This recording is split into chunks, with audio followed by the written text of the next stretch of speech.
Hi, everybody, and welcome to the last Tech Friday of the year. Yay! Hi. Oh, I got confetti for this. Confetti! Yay! And an air horn. Yeah! I can't hear it and I can't see it because can you imagine if the confetti just got everywhere in your actual room? Like, Oh, you'd that'd never be do annoying. redemptions again. No. No. Yeah, as a bonus later on, I will tell you what DC said during the countdown before we went live. But you'll have to DM me on Discord for that. Nice try, though. Yeah, you know. Oh, hey, everyone. Welcome to this Tech Friday, last one of the year. And I'm DC. I'm your host today. You can find all my stuff over at dclasair.com. Let me hit a button. There you go. Link in chat. You can see it on screen. Go there. All the things. And today, I have a fantastic guest in one, Urban Bohemian, Brian. Hi there. I'm Brian, and I just get the email that I needed from my boss so I can actually close my laptop and truly enjoy this stream today. Hi, I'm Brian, aka Urban Bohemian. I am a variety streamer, blogger, TTRPG performer, and sometimes DM, and I am also an early adopter, which I've kind of gotten over, but it's probably why DC invites me on these things.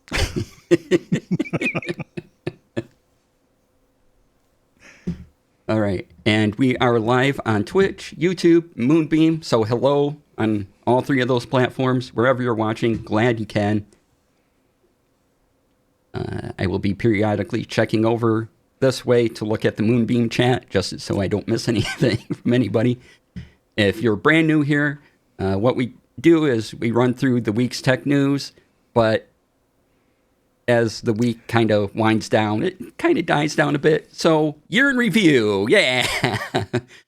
The kind of the neat things that came up over 2024 in the world of tech, because we need to celebrate neat things on occasion, especially this year. Oh, true. Yeah. Yeah.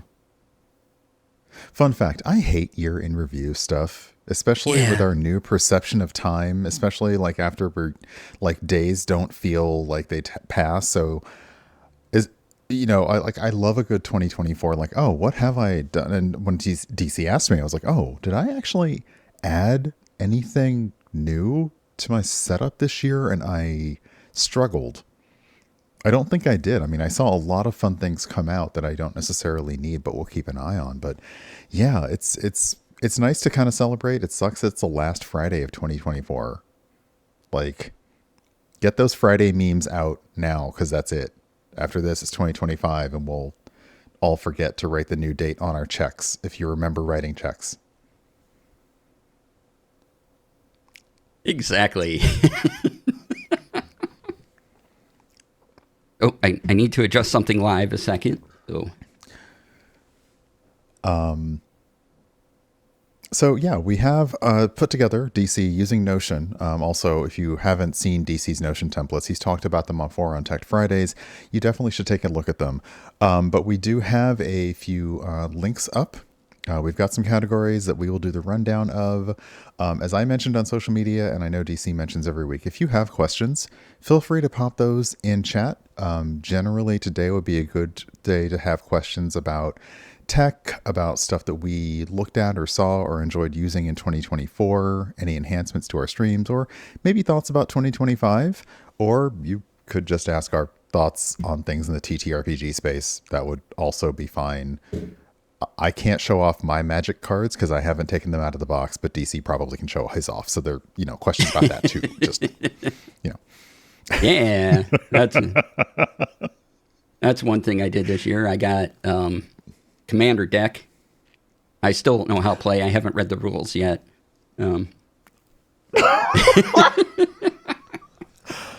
I, because of the kindness of a friend, am now the proud possessor of 4 Commander decks, all Doctor Who themed. So awesome! Yeah, I will eventually be able to play them at some point. But yeah, anyway, yeah, it's been an interesting year for trying to dip into like one new hobby, and we'll see how that goes in 2025. Yeah. All right. So let's begin. First up is, I think, probably one of the more important things that happened this year, and as far as streaming goes, is multi-streaming. Now, it wasn't that long ago that Twitch said, no, you can't multi-stream while you're live to other platforms.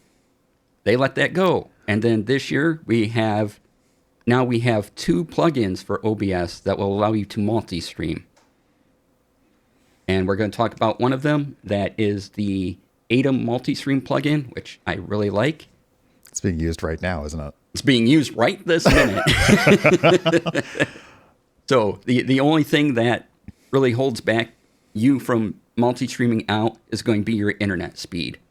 So if you don't have the internet speed, you're going to look for something like Restream, or I would recommend using Caster Labs because they have a very good deal going on. They're multi-streaming. They're like $4 a month or something, maybe less than that. So if you need other internet to multi-stream, look at them. But if you can, use the Atom multi-stream tool because it lets you customize the resolutions and the bit rates per stream, and you don't usually get that with a multi-streaming service. And it's kind of ridiculous. No, it's kind of ridiculous the amount of control that this now gives you. I mean, first off, the ease. It is very easy. I mean, I won't say it's super easy. Like, you should definitely watch either a walkthrough or read a walkthrough so you understand that you set your stream up once and then how it then takes that signal and essentially it's then sending it to the other services. But it really was a game changer because, yeah, like we kept being told as creators, you should have your content on multiple platforms. So, that is YouTube and TikTok. Well, okay, maybe not TikTok for another few weeks, but we'll see. And Twitch said no until a streamer with a large enough profile said, well, I want to stream elsewhere. And Twitch suddenly said, yeah, I guess we could let people multi-stream. That'll be fine. But it's a very easy setup. If you already see your CPU percentage fairly low, like less than 20 or 15% on OBS when you're running it, you shouldn't have too much of a problem using the Atom multi-stream plugin to send to multiple services. Yeah, I've been using it, I don't know, probably, well, it's only been out like a month, so I've been using it a month or two. I've been using it that long. And it's really fantastic. And they even have presets. So if you want to stream vertically to YouTube, you can do that and set it up. That's still a pain, though, and we'll get to that in a moment. Because I do have to go to each service and tag it and fill out the stream name. And in YouTube, it's providing a thumbnail. I try to make thumbnails. Sometimes I say no and just use my logo as the YouTube thumbnail stream. But every unique, that's the process Monday through Friday for me, is setting all those up per stream, the titles, the tags, everything. And you just have to have time to do that. And to vertical stream on YouTube is a pain because you can't just set up a thing. You need to schedule both streams, a horizontal and a vertical, and that is a big pain point right now for do that. And that's why I stopped doing it. I did it once, and then I'm like, it's just too much time for not a lot of, feedback. So, I mean, if you're a planner, and I would definitely, I used to be much better at planning out my streams during the week. So I would know what I was playing. I would have my key art, all those things cut down. If you're the kind of person who once a week can say, okay, I'm going to go to Canva or whatever your suite of choice is and make all of my thumbnails. I'm going to have an idea of all of my titles. That's great. I would suggest, though, as DC mentioned, if you're trying to do multiple streams on YouTube, it can be a pain. So if you're going to start with multi-streaming, start by just doing your regular landscape aspect stream, send it over there and see how that feels, especially because you'll also need a little practice monitoring chat for both platforms, which if we're using StreamerBot, you can now do. If you're moving to other platforms, it doesn't make it as easy. I know grabbing people essentially will have just separate windows open with the chats that they need to see. But yeah, the idea that to then do, like using, I think, actually, I'm going to ask DC because I have not looked at the vertical plugin for a while. Does the multi-stream plugin now rely on still the vertical scenes you've set up, or have they baked that into the multi-stream plugin yet? It is not baked into the multi-stream yet. Okay. At least as far as I know. There were updates to it, just like yesterday or something like that. I have not updated these programs, so I'm not exactly sure, but as of, a few days ago, yeah. So yeah, if you're going to do the YouTube vertical, and by that point, you may as well boost your TikTok account, boost your Instagram, and I mean Facebook, but whatever. Instagram is pretty much Facebook. Then boost those so you can also stream live. But yeah, you'll want to also use the ATEM vertical plugin so you can set up your vertical scene, get all the things. That is more work. If you are becoming a very focused and dedicated creator, then yes, you need to sit down, plan it, and do the work. I personally am lazy, so I'm definitely not doing any of that.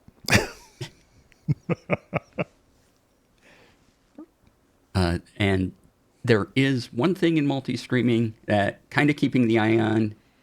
It's in beta now. It's Stream Element, so but they, Okay, okay, there is nothing wrong with an easy button. Okay, we all saw the Staples commercials while Staples still existed. There's nothing wrong with an easy button. If they're able to bake multi-streaming into an application, and it works for you, use it. That's like the number one thing. Make there be no barriers to entry on this. It's just you're not going to find any fans of Stream Elements on this stream. No. But they are making a multi-stream thing. And the one video I've seen on it, it looks like it will make it a lot easier to do that vertical stream on YouTube. And if that's the case, well, then that's probably going to be the tool to use. And hello, welcome on in. What would you recommend if not Stream Elements? So I use StreamerBot. There is a little more of a learning curve there, but StreamerBot basically runs my stream. And, I watch videos on how to use it. StreamerBot's great for that type of stuff. You can make cheers and awards and bits customizable. Various people have wrote plugins for this. And I appreciate that. The Stream Elements Live OBS plugin is, if you have everything set up in Stream Elements, sorry, because Streamlabs is a whole other thing. But if you have everything set up in Stream Elements, your alerts, your notifications, it's great. It's something, I personally don't look at OBS when I stream, so having the additional panels doesn't help me at all. So that's why I'm not a Stream Elements person. However, again, even on their website, when you go to that link, they say minimal effort, and I am a fan of minimal effort. So by all means, if it works for you. However, I will also say if you want a little bit more control and customization, and you're willing to do a little bit of learning or watch a few tutorials or ask questions of, I don't know where DC is on the screen, but ask questions of people like us who have done these things. Yeah, definitely try using things like StreamerBot, MixItUpBot. I think StreamerBot and MixItUpBot are probably my favorites, but again, they are not necessarily user-friendly from a UI UX perspective. And other third-party bot we might as well mention, because we've already talked about ATEM, who does vertical and multi-stream. ATEM is has their own bot as well. And nice. Yeah, and so these bots, that the bots that I've seen are, basically they have two UXs. You're either kind of like StreamerBot or you're kind of like the Atom Mix It Up bot, and it's one of those two. And so if you learn one, you're kind of going to have an idea for another one if it looks similar. Like they just kind of work the same. So if you like Atom or something about it doesn't work, and then you look at Mix It Up and go, oh no, I kind of like this feature, Mix It Up better. By all means. This channel we talk about StreamerBot a lot, but because it's my favorite. But I'll be happy to look up or point you in a direction for other resources for other bots should you choose to use one of them.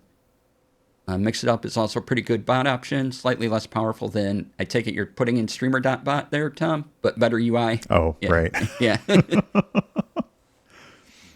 And I would suggest, if you're curious about if you're interested in diving into StreamerBot, we're going to discuss that a little bit. We're going to discuss some help for that a little bit later on. But I would also say go over the past Tech Fridays, because StreamerBot has come up more than a few times. So I think the easiest way would be to go to DC Lasair's YouTube channel, because it's a lot easier to find those keywords on that. And yeah, look over when they release new stuff, because you're a supporter, so you get the alpha builds, right? I'm sorry. Of StreamerBot? StreamerBot? The pre. Oh no, I just use the beta. I don't. Okay. Okay. Yeah. Yeah. But yeah. But yeah, if you check out those former YouTube videos and basically all the former Tech Fridays, StreamerBot comes up a lot, and there's a good reason for it. It's very powerful. It can be set up as a nice little basic simple bot to watch stuff, but once you start kind of pulling back the curtain on what it can do, you find yourself. I always say you should have a web-based bot and a local bot. And my web-based bot is Nightbot. It's simple, it's easy, it works with Twitch. Unfortunately, it can only work with either Twitch or YouTube. You have to pick one. So it's nice to have a local bot that is able to do more of those things. And I found over time, I'm pulling more functions out of Nightbot. I'm putting them in StreamerBot.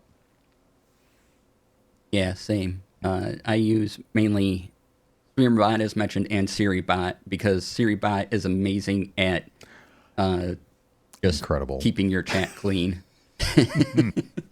Please stop talking about pulling things out of your bot. Look. I will not. Okay. I will not. As I've already stated, there's some thoughts about 2025 and how, no, you know what? That's for Blue Sky. Go to my Blue Sky. It's, yeah, let's just do that. Do the things.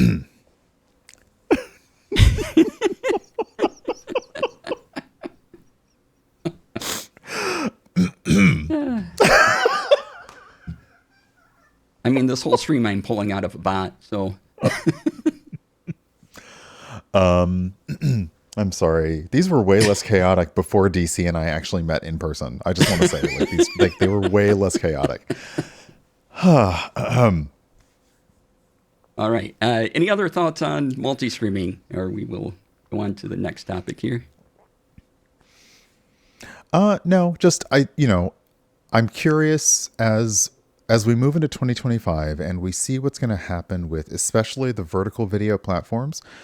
If we're going to lose TikTok in the US, or it's going to get sold in the US, everyone is going to be aiming at making their content portable to go to another platform. And I've already seen some creators talk about having to restart on other platforms and how hard it is. So if you are thinking about content creation and strategies for 2025, really think about where you're already posting your stuff. If you want to do multi-streaming of your landscape video, the Atom plugin makes it very easy. If you want to start doing multi-streaming of your vertical video, I would look into the vertical plugin. It's just, again, your strategy is going to you're going to sit down and have to plan it for a minute, because it's a bigger setup. It is more streams and more upstream. Upstream is the word I'm looking for, coming out of your system, and it can be a lot more from an attention span point. Is you're then like the person who's in the newsroom with like 5 different screens of chat, trying to like process them all while also being engaging and entertaining on camera, which we know none of us are, so it's fine.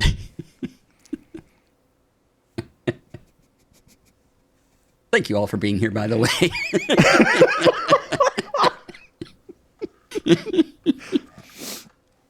All right, next up, I wanted to talk about webcams, and specifically having multiple webcams, because you do get a little more dynamic stream if you have another camera set up. You know, you got to position it well, make sure the lighting it. Thank you, Rex. Appreciate that. And one of the things you'll see about is multicam setups. And usually you're going to want the same camera. So if you have one fancy camera, you're going to be spending that again on another fancy camera. You have to buy some bulky interface to make the usually HDMI signal go into, and then connect that to your computer. And this could cost you thousands of dollars.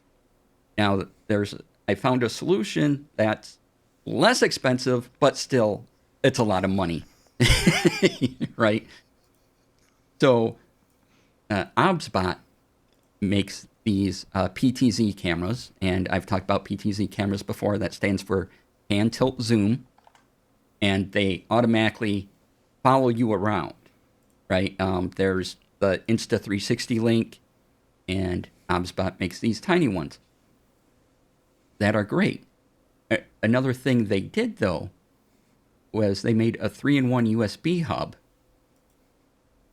So you could connect 3 of these together, put them into your computer, or like I could connect them to my MacBook Air and then use something to put that signal into my main PC. And suddenly you have 3 cameras. Or if you're paying full price, these are all less right now for the holidays. If you were to pay full price for everything, it would be about a little over $600, not including shipping and handling and tax and all that.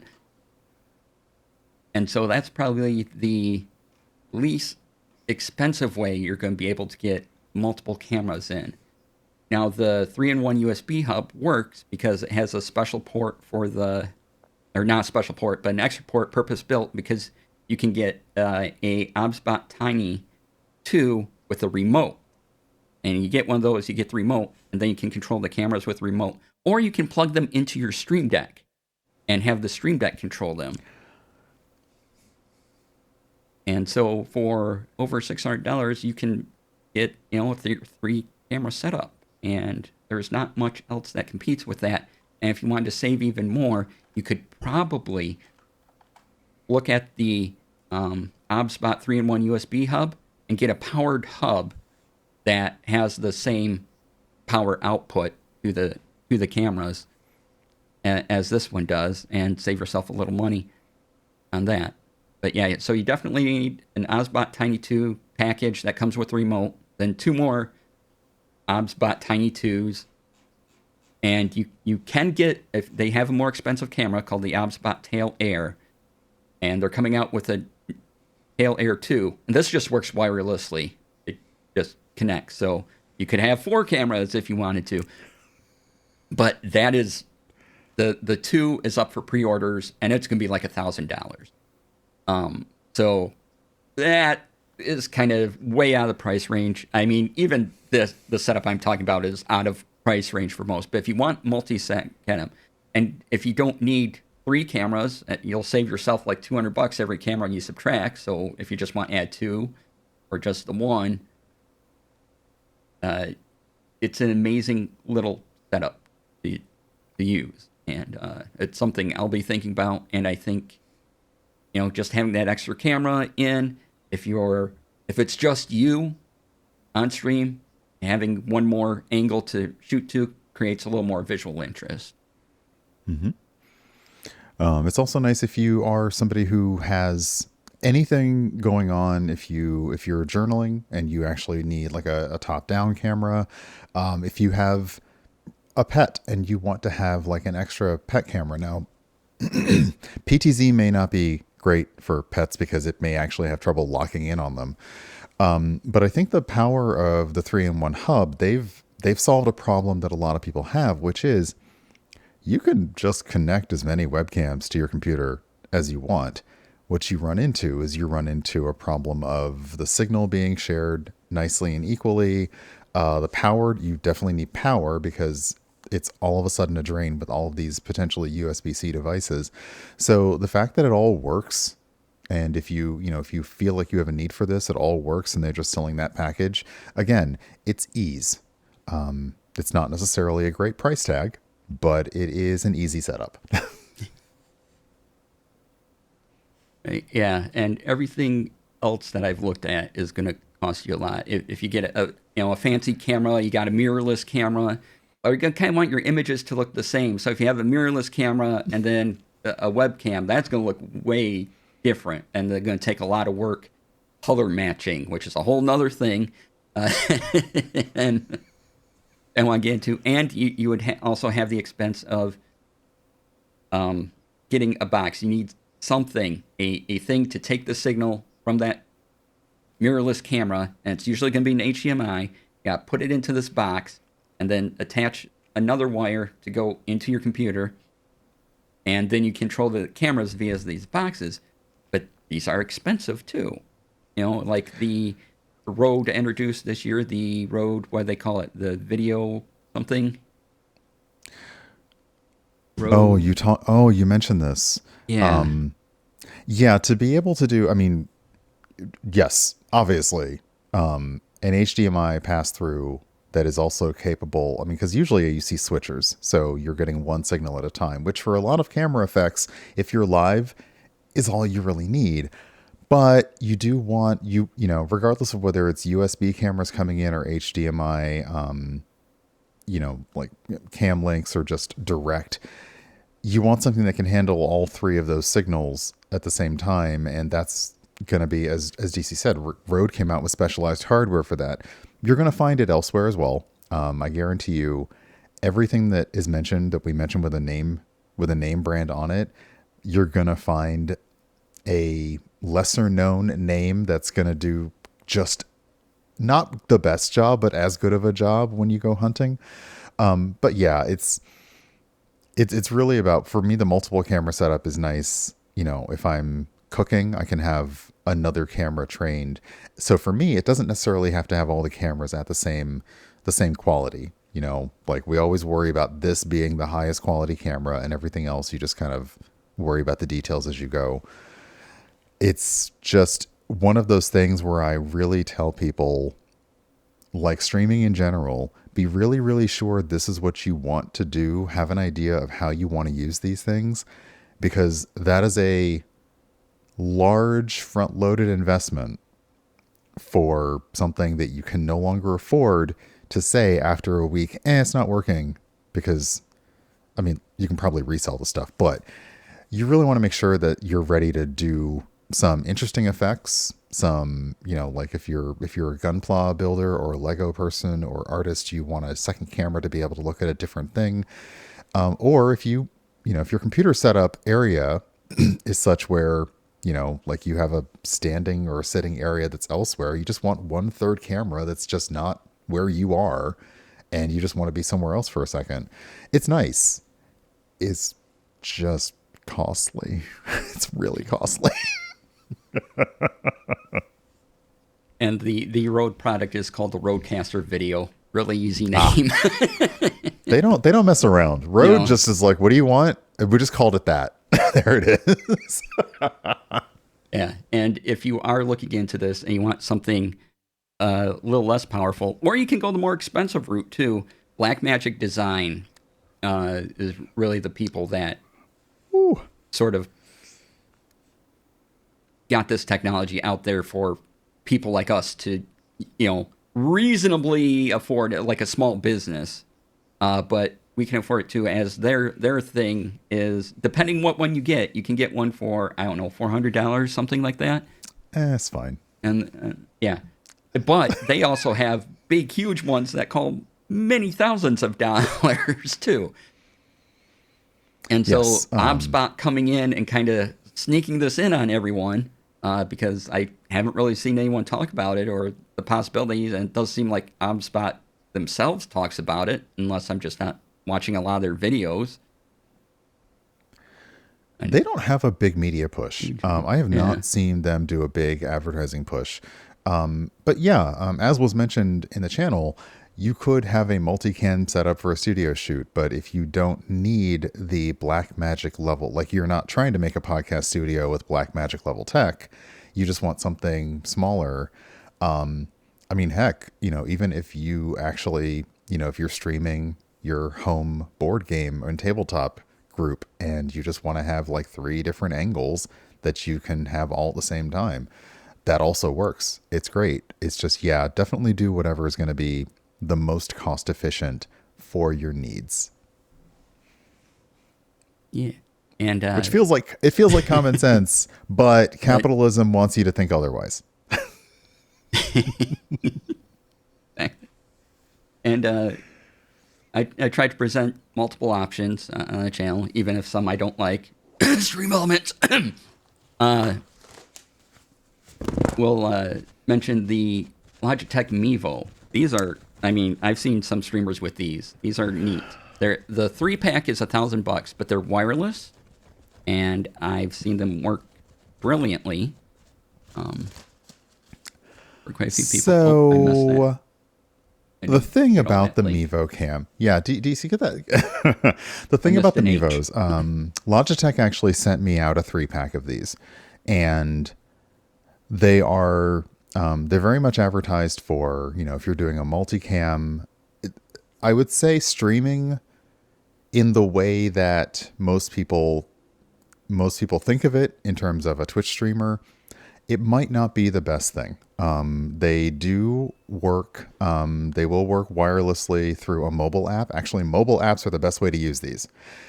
You can use them through a computer, but I have found that the computer connections will only connect to one camera at a time, which makes it feel kind of pointless. But mobile apps are able to bring in all 3. So you actually have a miniature studio while you're having all 3 cameras running. And what I find is the most uses of these are people who record their church services. They record their local sports games. I don't see a lot of people using these to stream. And the reason for that is when you stream, you're generally using OBS or similar on a Windows or a Mac. To do that, you have to create NDI connections, and NDI is just another way of transmitting transmitting information over the internet.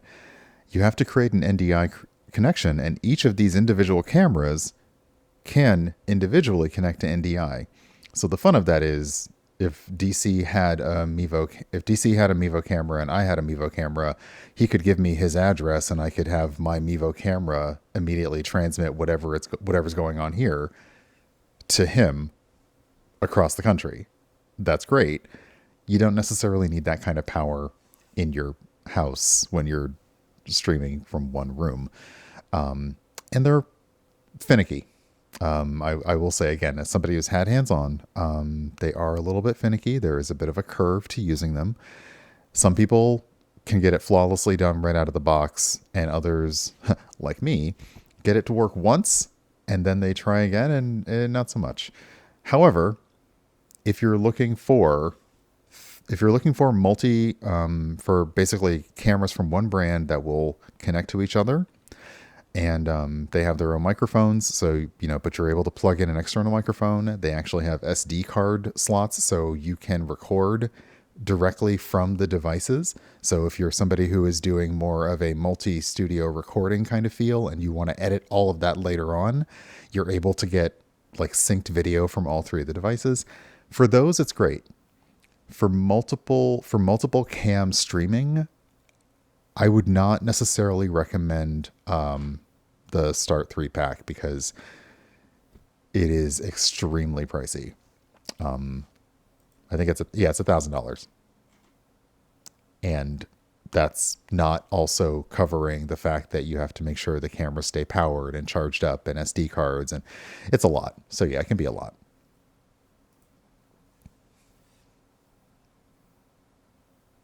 All right. Yeah, thank you for that insight on the camera. I'll go get them. They got dust on them somewhere around here. I mean, I like them. They're great and they work. It's just for For a setup that needs to be more flexible and portable, they're not, because they have a very finicky way that they always need to maintain being set up. And sometimes for me, who knows a lot about tech, it still is just out of reach to be able to get them consistently. So they are good. They are nice cameras. But again, at that price and for what they do, it's going to be more than the average like Twitch and YouTube streamer need. Yeah. Personal opinion. Yeah, we're definitely talking about some extras here, but these are things that kind of came out this year that have the potential to add a little extra to your stream if you have more than a little extra to spend on these things. But yeah, I'm hoping that these paved the way for this kind of technology as we move into the next year, for other people to look at this and say, okay, well, we can do that, but at a much more reasonable cost. Like, it would be nice just to buy a standard webcam. Like, we all love the Logitech, like, C920. It'd be awesome if somebody who just makes webcams says, oh, well, what about if we plug 2 of them into your computer? It automatically starts seeing them in the way that the OBSBOTs are. I hope that happens in the coming year, because that would be a game changer for everybody, and it would have a much more reasonable price tag to it. All right.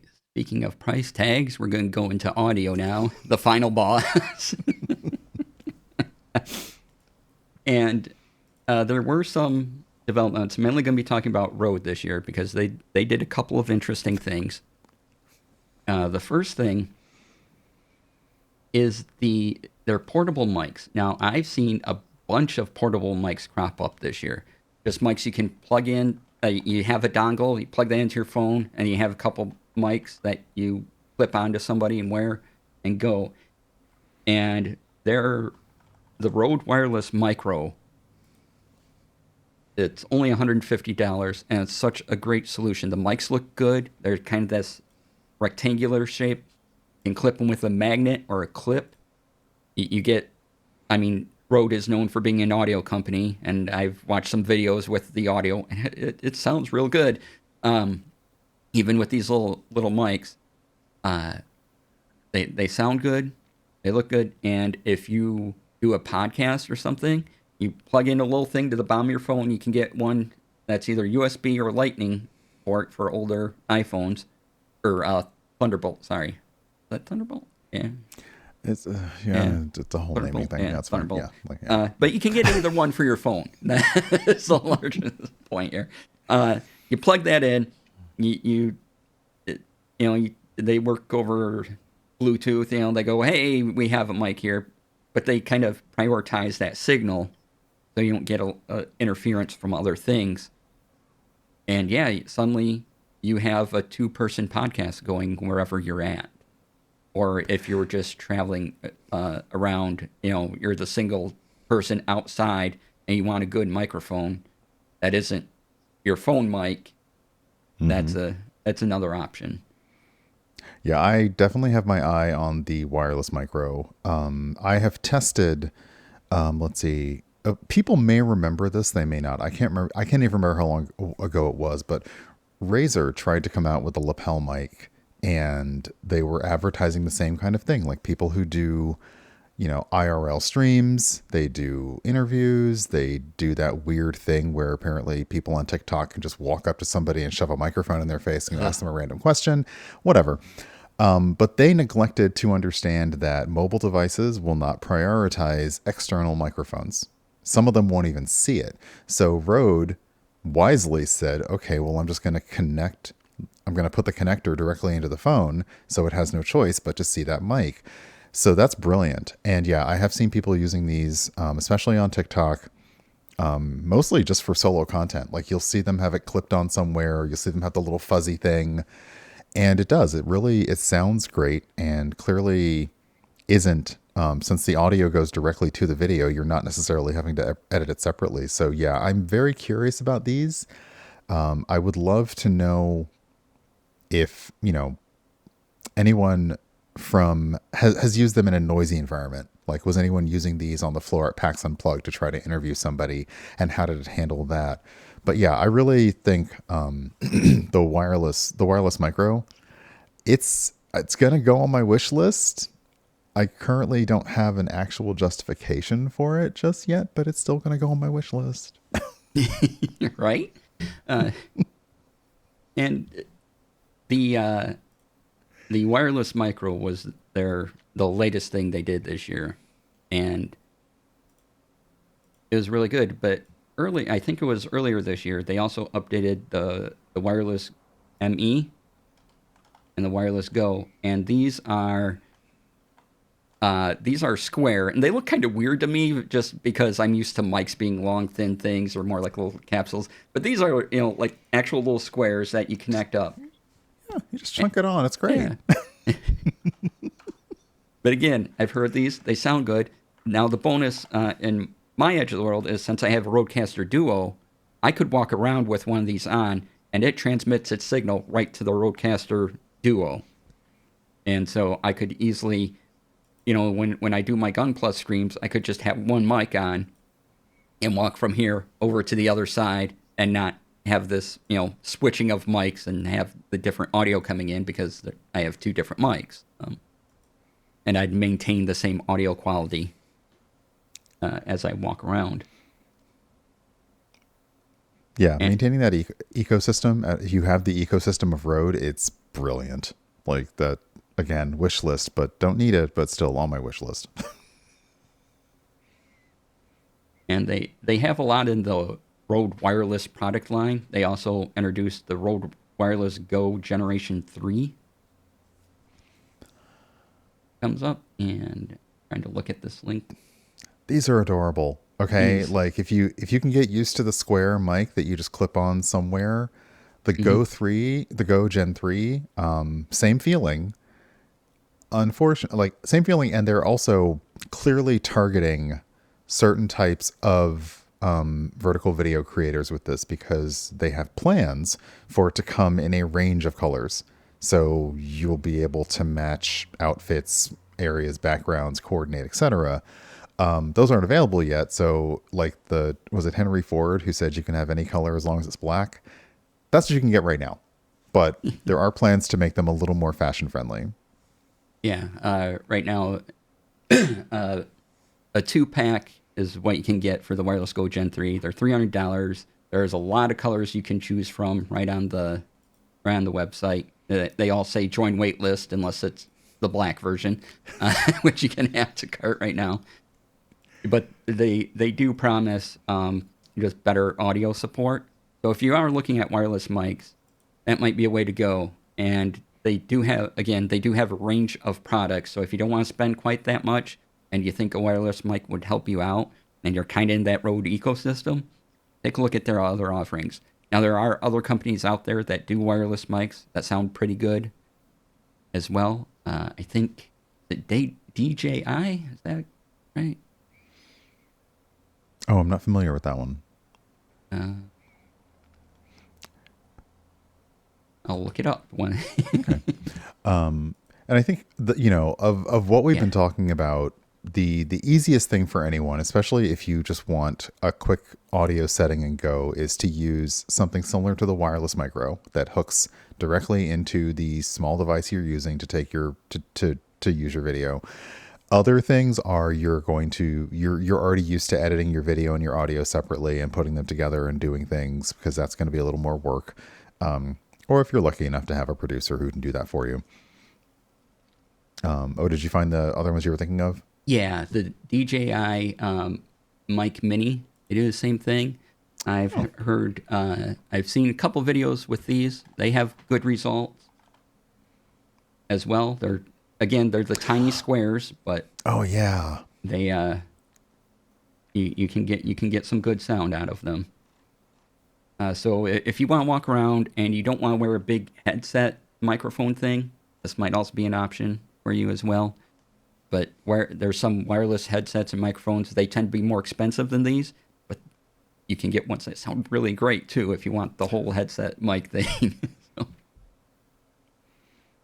Yeah, again, for people who are, I would say, your normal average streamer who are your setup is a computer, camera, and games, you probably don't need this. But if you're looking to, I would say, especially for if you're doing stuff in a different room that's not your normal setup, if you're doing any kind of model building, if you're doing cooking, if you're doing fitness, or if you decide to do like the IRL content, these are great because you're going to be capturing great audio, which, as we all know, is like the most important thing. You could have a gorgeous, gorgeous video, but if it sounds awful, no one's going to pay attention.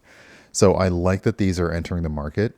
But again, as a primarily Twitch streamer myself, these are marketed for definitely a different consumer's use. Though again, if you're looking to get into that kind of on the spot, especially chatting, interviewing, I really like the RODE Wireless Micro and other similar devices that plug into your phone, immediately connect to the mic, and you're good to go. I love those. Yeah, those are great. So I expect to see more along the lines as these. I mean, if companies keep making them, they must be popular enough to keep investing in. So next year we'll probably see more of these, and hopefully, and a little more. And depending what it is, maybe you can, save yourself some money in buying a microphone too. If you just have this, just have one of these for like $150 or so, and a wireless receiver you plug into your PC.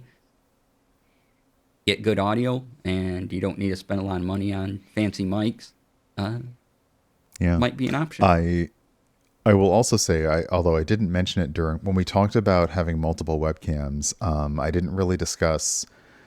we didn't discuss the way, because we were looking at tech that came out, but we didn't discuss ways to use things you already have as multiple webcams. And one thing is, there are a lot of ways to use your phone as a webcam in another location.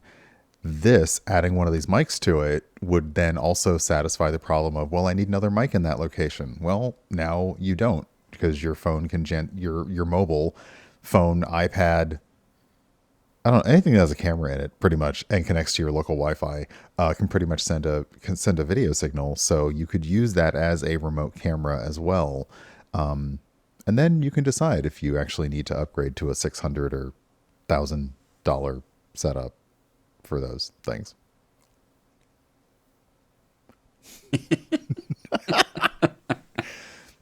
Probably not. No. All right. It's almost time for a break, so why don't we take that now? And when we come back, we'll talk about streaming platforms, one in particular, and some other things around that. So, yeah, take time. We'll be back in about 5-10 minutes, somewhere in there. Stretch, hydrate, take your meds, whatever you need to do. And we'll see you then. And welcome back, everybody. Good to see you here. Thanks for sticking around through the ads and our break. Hope you had time to stretch and all that. Appreciate you being here.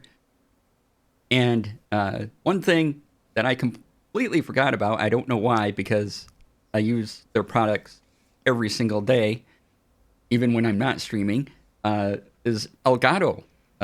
I've talked about their Stream Decks before and how much I absolutely love them.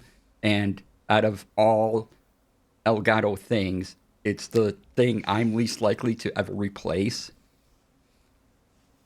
with anything. I mean, I even own both their virtual versions of the Stream Deck, which you do love a Stream Deck. Yeah. Like, a Stream Deck loves to see DC coming. Okay, like, for real.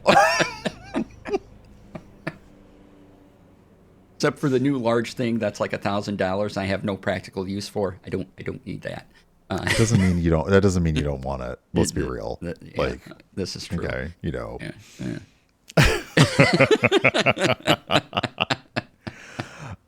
But yeah, they came out with, because you had the Stream Deck Plus, and you're the first person that I actually saw have one, and you mentioned it on several Tech Fridays. But they also released some add-ons, like you can Voltron like stuff now to the back of the Stream Deck Plus. Yeah, they have the XLR interface. Elgato also has a big XLR dial thing you can get.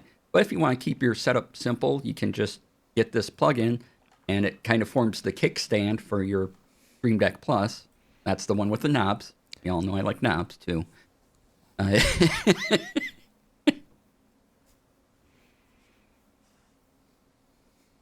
Yep, we'll just kind of let that lie there for a minute. But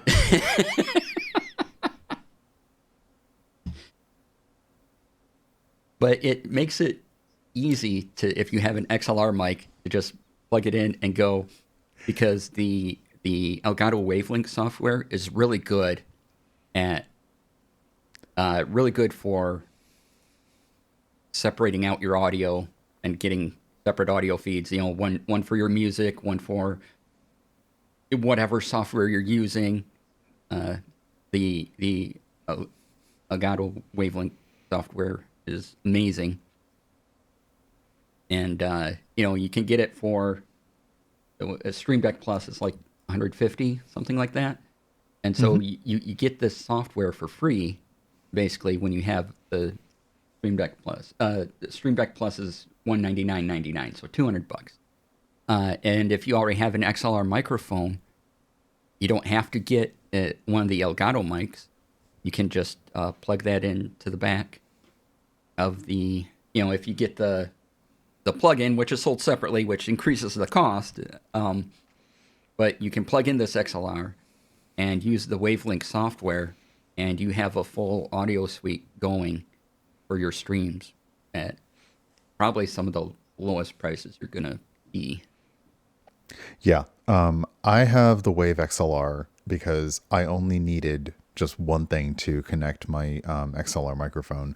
But I also noticed, like, if you're still shopping, and we're still in the end of the year, so, you know, maybe people still have some coupon codes out there, the XLR dock has a nice bundle, so you can get the Plus and the dock for like $300. And yeah. So you can currently get that together.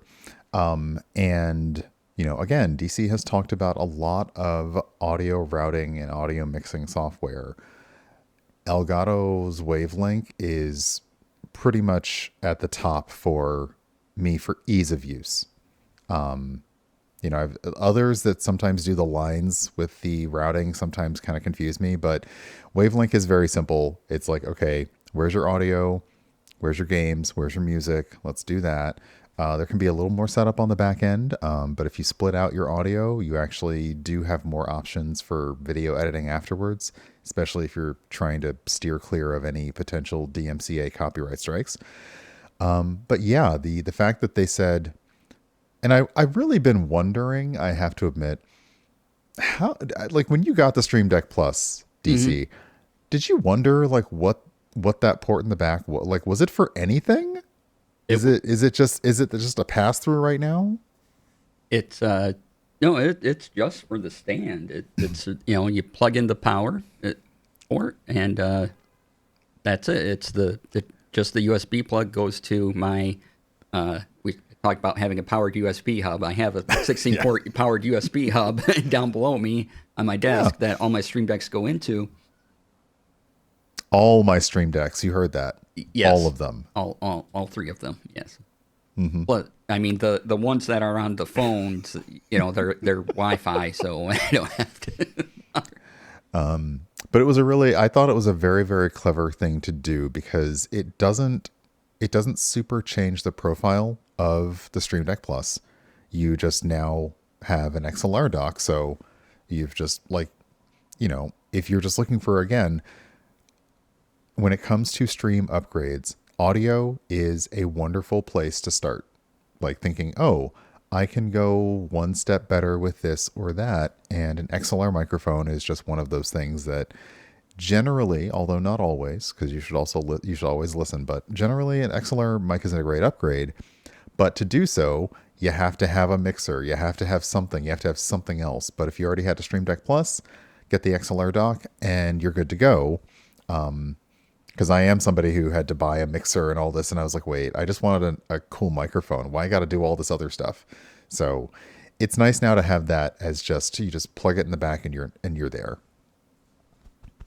And I'm going to plug one of my own things, because I made a series of blog posts on audio routing. So go to dclasair.com/blog. and there are 3 posts of kind of an overview, audio routing right into OBS, because that's also one of the more recent updates to OBS is being able to separate all your audio channels out So just good. by the application, and you don't need anything else. And audio routing with the mixer. I do have a Rodecaster Duo. I have a very, very specific reasons for the Rodecaster Duo because I produce shows and things.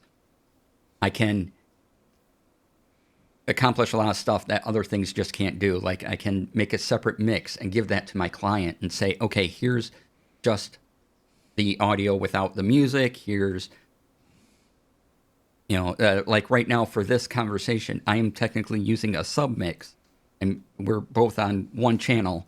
Normally my mic and Brian's thing would be on 2 different channels, but I can just go, no, put my mic on this channel as well and, send it off.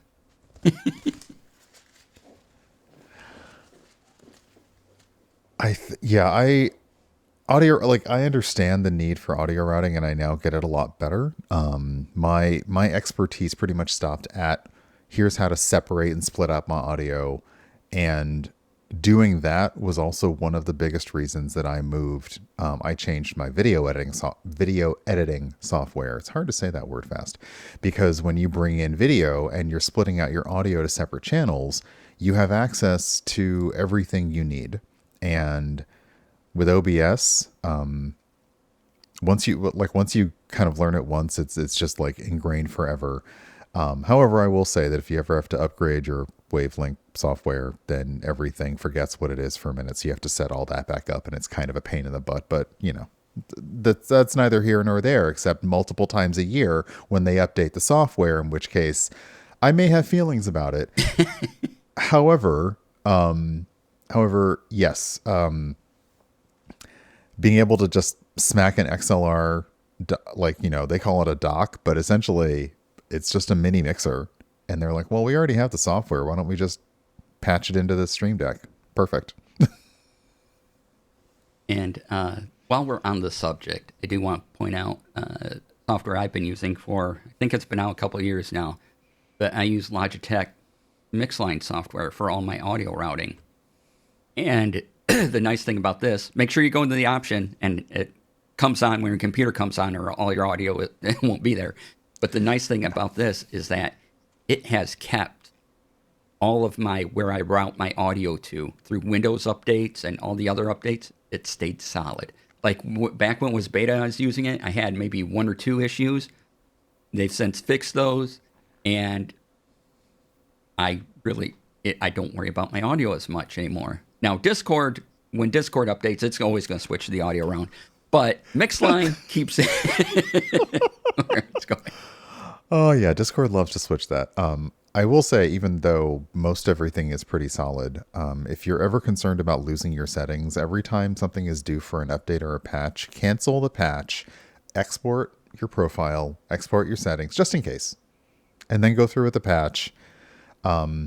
My Stream Deck had been sluggish for the longest time. I actually just exported the profile and then re-imported that same profile, and now it's snappy. I don't know why, because you can't do anything else with the Stream Deck. You can't like factory reset it. They're like, no, that's not how it works. But anyway, but the XLR dock was the one thing that they did. The other thing, speaking of additional ports and powered hubs and things, is they made a USB hub for the back of that sucker. Yeah. Which I was already down with the ports. I thought, oh, okay, the ports, that's cool. But then, of course, they put a freaking SD card reader in it. Because, of course, they did. Like, come on. Yeah, it's ridiculous. There's an SD card reader. You get, how many is this? It looks like 6 USB hubs of various types. Yeah, you you get, I think you get, their site's so cute, except you got to scroll through everything. Right. So yeah, you get, you get like a USB, you get 2 USB-A, 2 USB-C, card readers. You actually are able, I think the uplink is for computer data transfer and laptop charging. And then there's just the straight power that can also charge, like you can also charge stuff. So, you know, like if you just have a device that's hanging out, or like you have a laptop or a MacBook or something, and you're like, well, let me just plug it into the back of this and charge it. It's a very versatile thing that sits on your desk, which admittedly it's not going to have the same effect as having like a 16 hub powered USB hub under your desk or mounted on top or something. But again, it's just one little extra added thing that if you're already traveling with your Stream Deck Plus, or you're already moving it around, now you've got like 4 more USB ports that you didn't have before. And it's just it's a very smart thing that they've done. And the USB hub, again, for a USB hub, it is pricey. But for a USB hub that connects seamlessly into the back of a Stream Deck Plus, $60, they could have taken more money. They really could have. So that seems a fair price. And the other thing Elgato did this year was introduce their Neo lineup of products. And they are. They're all adorable. Agreed. They're so cute. Yeah. There's a Stream Deck Neo, so I'm kind of looking like, well, I could use one over there on my other on my Gun Plus stream. It's a Neo. It's cute. I would then have. We could probably get you a little Gundams themed faceplate for it too. Yeah. See. It kind of makes me think about the Rode Wireless Go Gen 3, like how they have. Their plan is eventually to have them in all colors. Trying to, it's not really this year that it happened. It really was earlier during the pandemic, but all of the peripherals manufacturers were trying very hard to make people understand, oh, you're probably now working remotely and you probably need to look good and sound good on your Zoom calls and all that. So they started making things that were, more home based. They decided to make them in colors other than black, and they decided to make them very simple setups and simple plugins. And the Neo, the whole thing is about that. I will also say it's very clearly aimed at the cozy type of streamer that always feels like they have to have a nice little cute pastel aesthetic, which I mean, look, I'm a cozy streamer too by some accounts, but like I can't possibly have all that. But as a line, again, with everything you need is in these 4 devices, it's fantastic. Yeah, and if you want to save yourself some money and you're just starting off, that's not a bad way to go, honestly. Yeah, because Neo had like the game capture, the face cam, a Wave, a Stream Deck, and a key light. Yeah. And like all of those things, again, they weren't okay. So all right. So again, if you're shopping and you're looking to save some money, the entire bundle's like $400, which again, for all of those things, is not too bad. If you have nothing, if you don't have anything at all, and you're like, my relative who is young wants to get into streaming and you want to be the best relative ever to give them a gift, then there you go. Yep. And I will point out another Stream Deck related thing is that if you go get the app from either Android or iOS, they give you 6 buttons for free forever. And if all you need is 6 buttons and you like it, you don't even have to pay to unlock the app for the pro versions. I will bring up a question that I always do when you mention this is, can one of the buttons be a folder? Yes. One of the buttons can be a folder. Do the math, kids. Yep. Especially now that Elgato has added, and this, you know what? It was probably one of their most effective updates, and it didn't get talked about enough, is they allowed you, when you take an action now with a button, to control that it will then go to, like, go up, go to another screen, go somewhere else, meaning you no longer have to dig through your recursive folders over and over again because you can just find a thing, push one. I love that. So especially for something that now they say, well, you get 6 buttons for free. Yeah, but if you bury a button within 5 folders and then you still press it and it brings you back to the home folder, done. So yeah, it's nice. It's nice.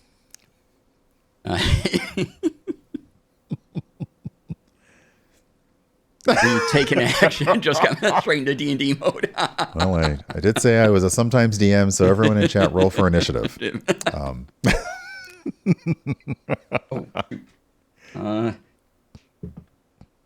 16. I'm sorry, that doesn't beat. I'm going to use a legendary action to go ahead and move to the top of the initiative order. Sorry. Yeah. Well, there goes my defense ideas.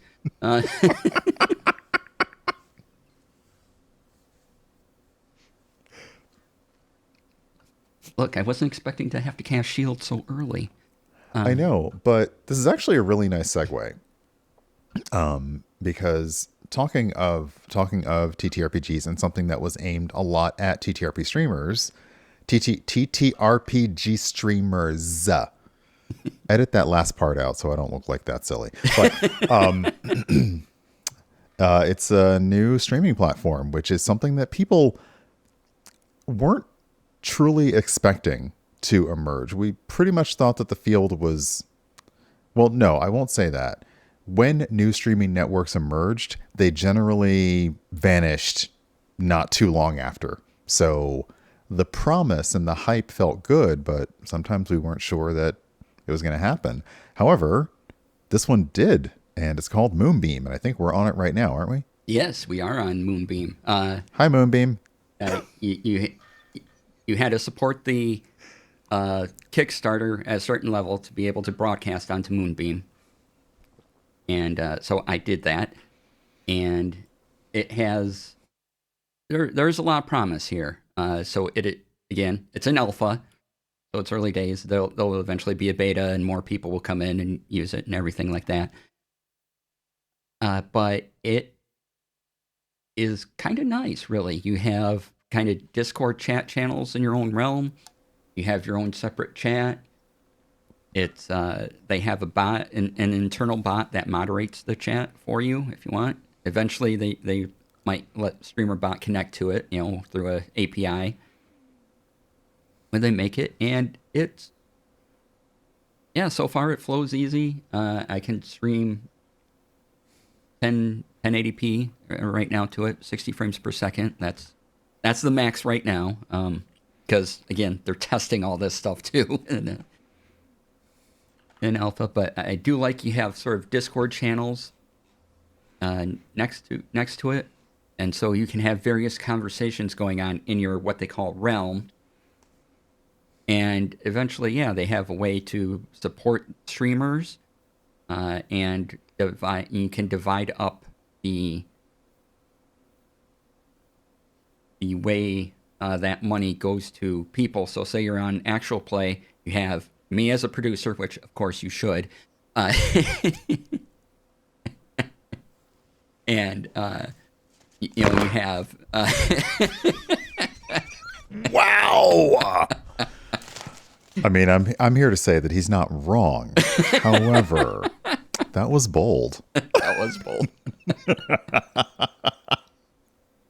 And you have, the cast members and everything.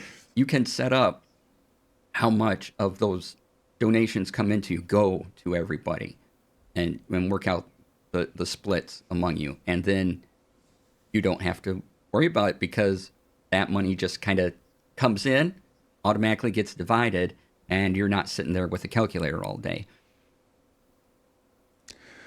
I think the main things to point out is, the main thing is that creators keep 100% of what they earn on Moonbeam. And the way they do that is going to be really familiar to anybody who's used an in-game store in a video game or a live service game, in that you buy the currency that you will use. So Moonbeam is able to make they make a margin off of that sale. And then everything that you have on the site after that is what you're able to use towards things. The other thing that was a big selling point for them, which I will admit gives me a little bit of a pause because I've not had a chance to see it really live in action, is their moderation tool. Their moderation tool does require a large language model, an LLM, and those things do tend to go more on the sentiment that is like the sentiment that they can sort of tell from a sentence, which can be really good for moderation, but it isn't going to be 100%.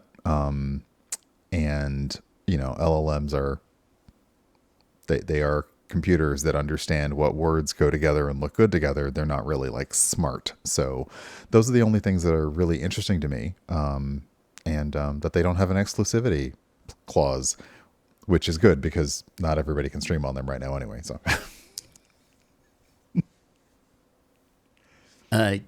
So yes, JD Lady, it is more like bits instead of subscriptions. So I think there's also a way to subscribe, but yeah, you're going to.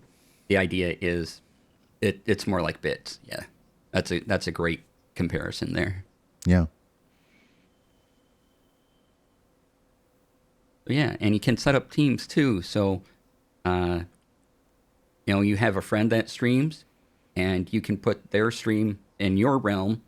And then when someone watches and donates, some of that money can go to your realm and to them because, you're hosting them as well. And Interesting. yeah. If I hear the word downstream, I'm going to riot.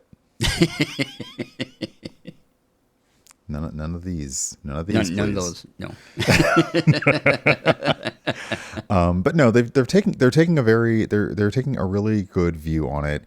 My only worry is the timing. I wonder if they're essentially getting out quickly enough to, and this is my own personal worry about online TTRPGs and actual plays, if the fervor and excitement for actual plays is kind of going down. Moonbeam was wanting to be like that place that they would really thrive, because these things cost money to put on, and most people do believe that we should be compensated for putting them on. I just worry that the connection is going to get missed, and once Moonbeam becomes like more public, I'm hoping that there will be more people excited to put on actual plays that will be able to run on the service, because that'll be a lot of fun. Yeah, there's promise here, and so far it's pretty solid promise. They are more open than other places are about what they're doing and how they would plan to accomplish these things. And that gives me a little more trust in what they're doing. And so hoping that it all continues on a kind of upward trajectory for them and everything, and for all of us and things like that. And, you gotta be I'm very careful around AI and things. And so they say that their LLM is just going to sit in Moonbeam and just learn from Moonbeam things, and it's not taking from anywhere else. And as long as that promise keeps hold, I'm good. I think, and that is the beauty. People who know about AI, GPTs, and LLMs understand that it is perfectly possible to run and pay for your own LLM that is not resource labor intensive or environment intensive. So if it's sort of like just focused on Moonbeam content, I think that'll be great. And again, it's going to need a whole lot more A/B testing when people really when fandoms really get in there with their in-jokes, or when, like you have that one buddy that comes into your chat and calls you a name. It's going to need to understand, oh, wait, that's just them goofing around versus something that's, necessarily rude. Mm-hmm. But, again, I'm just glad that this thing that seemed like it was just hype is actually happening and is actually out there. And I really look forward to the day that the doors open for more of us to start streaming on it. Yeah. So far, it's looking good. And like I said, I'm looking at the the stream on Moonbeam right now, and it looks good. It's like I said, 1080p, but the quality's there. Yeah, I don't have any problems with that. And it was real easy to multi-stream too, because That's the multi-streaming, thing. you basically need a where their server is, where the video goes, and then you need a stream key saying, "Hey, I'm allowed to do this," and that's all I had to put into the ADA multi-stream thing. I just go, okay, they're only accepting 1080p streams, so I make sure that my settings align with what settings they accept right now, and then I just put in the stream key and where the video needs to go, and I hit the button and it went. So When you do set up a stream over there, do you control the details of the stream on Moonbeam? Like, can you change the title and things like that over there? yeah, I changed the title over there and everything. Nice. Yeah, that didn't hold. Oops. Well, I'll see what. I have noticed that before. I wasn't going to make a big thing of it because it wasn't important, because you were successfully streaming to 3 platforms. But I was watching Right. once and I'm like, that's not. He'll get that later. It's fine. Yeah. Well, they yeah. don't have VODs right now, so yeah, I'm not too worried about it. But So yeah. yeah, I did change the title. I just noticed that didn't hold. So Alpha, we got some little things here and there to work on. Totally fine. But the stream is pretty good. So yeah, I'm liking it. Anything else around platforms or anything we can? No, nothing more than our previous conversations about multi-streaming and, multiple cams. Like, if multi-streaming feels like something that you want to start pursuing in 2025, it's just going to take a little bit more work and planning. And as DC mentioned, if you're doing multiple aspect streams or multiple channel streams, I know some people I've seen some people who stream multiple streams to YouTube, but purely one is their like 4K stream, and then the others are like the normal streams. So you have to set that up every time. But now Moonbeam will give you a stream key, and that's the magic word. If the platform says you have a stream key, you're good to go with anything. So the ADA multi-stream plugin is your best bet. Oh, another thing we're talking about multi-streaming to TikTok, and I just thought this. TikTok makes it hard to stream to, because you need a key. But the Stream Elements thing we talked about, the promise is that they can bypass that need for a stream key because TikTok doesn't hand those out. They hand them out to only a few people, but there's ways around it until TikTok decides to close the loop. Right. Currently on TikTok, if you want to go live, you can usually do it through the app on mobile. Like, that's just hold the phone up and do the thing and you're live. It's when you want to try and do it from another computer that they were doing stream keys, then they weren't. Now you have to be over a certain bunch of metrics to get one, and they're still very weird about it. Sometimes it changes each time. It's not fun. So I've never tried to roll it in. Also, I have no idea. Like, I personally can't really imagine like gaming content live streaming on TikTok. Yeah, no. But I get that there's an audience for it, so it's fine. Yeah.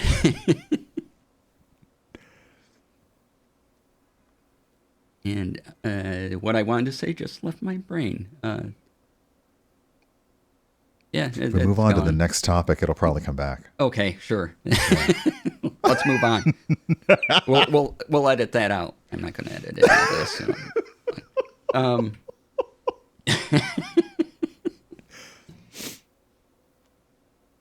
So next up, we were talking about TTRPG kind of things and how Moonbeam was set up. And there are various world building programs out there. And I came across one the other day. Actually, it came across my Facebook feed as an ad, and I was curious enough to click it. And it's called Amsel Suite. And it's 2 programs. You pay one price. It works out to about $50 US. It stays local on your machine. There's no cloud, one-time price, no subscription. And one is for kind of your world and lore, and then the other one is for your gaming sessions. And that's the idea. And the way this works is you create templates, which is weird. You got to create these templates first, at least right now, because they're just out of their Kickstarter, like maybe a month or two ago. So Oh, wow. they're still building this, right? This is like 1.0, our first, hey, we're good with putting this out. So this is a relatively new thing. And you create a template. And what's nice about this is as you create, you put blocks on your screen, and you can change their size and put them anywhere, which is great for however your mind works. Like, I need certain information over here and over here. I need it to look like this column, or I need it to be in this little square here. And you do that. You create the template. Then when you go to fill in the information, it's another couple clicks. But then you go, okay, load this template that I set up for inventory, or for characters, or for world lore, whatever. Just pick and choose that template that you just built for it, and you save it. And each thing, I forget what they call them, but each program has its own little name to it. So there's tome for storytelling and lore for world building. And so the file names are .tome and .lore when you save them, and they just save your machine. I have them saving to the cloud, so if I put this program on another computer, I can just go to that cloud and go, okay, get me this, and I can continue to work on it and have it, upload to the cloud, or it can stay there until I can upload to the cloud later. Maybe I just don't have the internet, and I got it just enough to download what I was currently doing, and then I gotta wait to upload it again. But it's handy. There's promise here. I really like the way I can just set up how I want the page to look. That's the biggest thing about this, I think. There's a lot I want to see out of it still, so hopefully that's coming. But right now, just being able to make those boxes however your mind forms them is very handy. Yeah, I'm seeing what I really like is their internal metadata. Being like it, seeing this and creating an entry on like an NPC, but you can also kind of add tags that may have to do with that NPC in their description. Then in other entries, you can just reference the name of that NPC and it would pop into your world building. It would also probably pop into your game. And the most important thing is players would be able to then see what information you want them to see about something. So you don't necessarily have to explain who somebody is every time. You can just be like, oh yeah, you know who this is by this. I like that. So there's a lot of, when you are building, a world for a short thing or a long campaign, you yourself may forget what you've actually said is a thing. So you have your own tags. You're able to tag something, whether it's magic, whether it's regional, whether it's history, events, things like that. So it's nice. It also reminds me of script writing systems. Like when I'm looking at their pages, it looks like a script writing system. So it's very cool. It's very cool to see it used for this kind of purpose. Yeah, it like I said, it caught my interest, and I hope that as we go into 2025, they keep adding stuff. So it's like a solid recommend. Right now, I'm like, this is cool, but I want to see a little more before I go, hey, you should use this thing. Because right now, I'm still using Legend Keeper, which is my favorite world building tool right now. But just being offline and the way it worked kind of appealed to me, so I picked it up, and yeah, it's pretty neat. That's also a huge plus. The fact that I've seen posts on social media about people remembering when you could just buy a program and that was it. It didn't have to live online. You didn't have to have a subscription for it. You only downloaded a patch when you needed it. So it's nice that it is a local client that you can, transfer between your own machines. And that's it. I like that. Yeah. All right. Anything else around world building or anything other than because we're going to get into the future Oh, here. speaking of world building, What do we want to see in the future? Uh,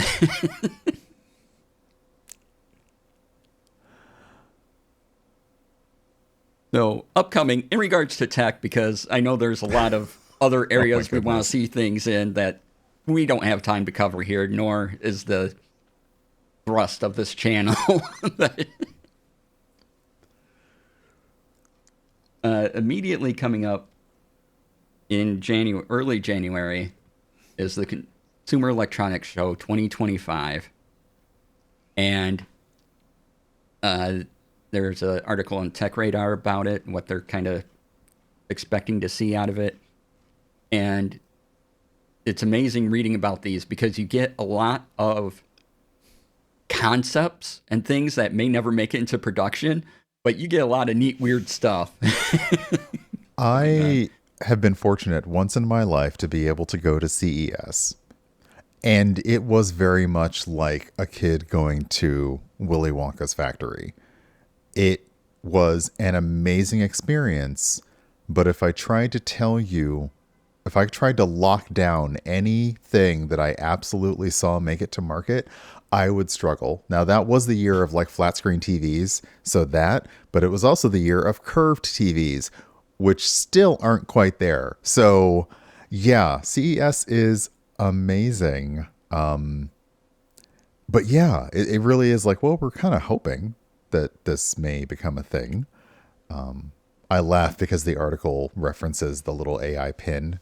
It doesn't Oh, actually yeah. reference it by link or name, but it references like, because it talks about the fact that everybody is just saying artificial intelligence is going to somehow play a factor in our device, but nobody really understands one, what that means, and two, again, from a consumer perspective, how are you actually going to sell me on a product that has AI in it? Like, what's it really going to do?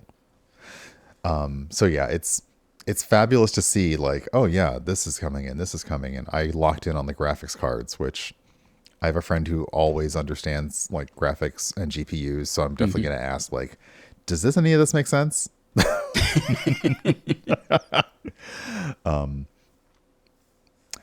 And yeah, so after CES happens, going to try to narrow down the list of all the things to apply to more to what we talk about here. If there's cameras, or if it goes in that streaming tech realm, or kind of producing a show type of thing, we'll take a look at that. And I'll probably post another article of here's everything announced. And you can read it all if you want to, but we're going to more or less focus on these things because otherwise we'll be here all day. Yeah. I will mention like our next note is also like the big I did a little more research and I realized like what a big deal this is. That at CES is going to be the announcement for a new standard, like the next standard for HDMI. And that like the fact that they're kind of like, yeah, we're going to announce it at CES. So it's essentially it's going to affect your speed of data transfer. It's going to imply that larger resolutions can be transmitted. I The connector at least is going to be backwards compatible, but nobody really talks about whether the new standards of transmission will be like what those will do for TVs. And I was telling DC before the call, like I'm just very excited because the cable won't change and the port Yeah. won't change. So, like it's like now finally being excited about USB-C. Like, hey, is this going to stay this shape forever? You're not going to change it on us again, please? Because this would be great if it just stays like this forever, please. Yeah, so you won't need to change your devices. Just get a new cable, which will be far cheaper than anything else. Uh, Exactly. so yeah, but the cable's gonna look the same. It's gonna be the same port. It's just gonna be faster. And now that we're getting into HDMI 2.2, we can also kind of pair this with other ideas like AV1, which is a video and audio standard coming out that should make transmission of video and audio much smaller, so that if you used to be able to only do a 720p stream send out, you should be able to now do a 1080p stream. There are some things that do AV1, but it's not adopted enough yet by enough big things to make it practical for anyone to really use. But there are some use cases emerging. And so you pair this with that, and you get some interesting data throughputs that couldn't have happened before. You get some interesting speeds going on amongst everything. Yeah.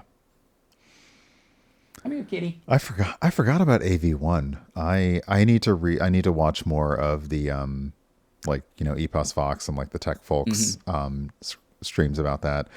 But yeah, it's making, you know, anything, even something like this that feels weirdly unrelated to streaming, although I have a DSLR that is connected through a cam link via HDMI to my machine. Like, if that signal is able to come in even better or crisper, or it allows us to do more effects so we can actually make our camera look more cinematic than just like video slapped on the screen kind of thing, it would be lovely to see that if we also don't get any degradation in resource use on our side. So yeah, I'm looking forward to all of that. Oh, there she is. Yeah. Sorry. That's why I was leaning over and stuff in my chair, is because kitty came in. This is Hannah, everybody. Oh, we usually don't get a little boop. Look at that. She'll be with us The for a few queen seconds. has arrived. I think that's what we'll have to do. We'll have to schedule a Tech Friday for Best Pet Tech for 2025. Yeah. Okay, you ready to get down? All right. You put you down so you hurt yourself. No. Oh. Don't eat the green screen. And that delicious, delicious green screen. Oh, bye. She's done with me.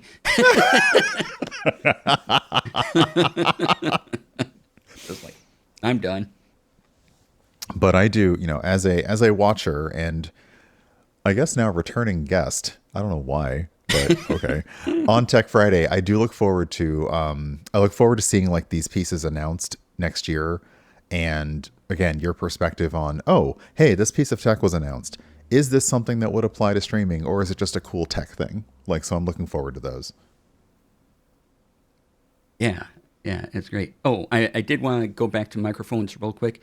If you are looking for a microphone, go to YouTube, type in the name of the microphone. I guarantee someone did a video of how it sounds. And just listen to them and figure out if your ears like it or not. Because it's very subjective. And don't buy into anyone telling you that USB mics are not as good as XLR mics. Because you can get very, very good USB mics for a few years now. I think this has been true. It used to be, yes, I would agree that XLR were better, but now, yeah, you get great sounding USB mics. I'll also add that if you have a USB mic, DC mentioned Logitech Mix Line earlier. The Logitech G Hub, the way that users are able to share profiles with each other, and the profiles now include what your keyboard looks like, how your mouse works, and it also includes how your USB mic processes audio. So somebody out there may have already come up with, like, if you're looking for, you know, if you think it sounds not smooth enough, or you're actually looking for a different kind of thing, you may be able to find somebody out there who actually already has an audio settings profile that you can just grab and import into yours.